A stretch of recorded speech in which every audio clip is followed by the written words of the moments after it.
Tratado como um malfeitor, entregue por um traidor, abandonado por seus amigos, levado como um inimigo, julgado como um réu de morte, humilhado, injustiçado, tudo suportou.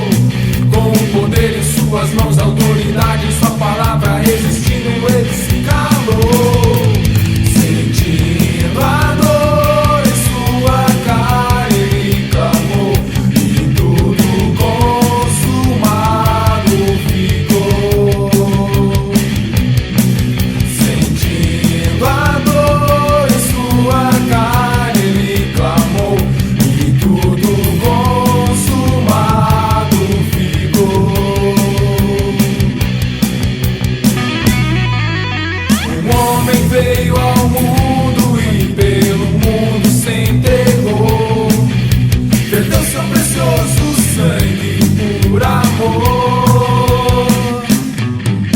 Eterna vida, amor e paz garantiu a todos nós. Venceu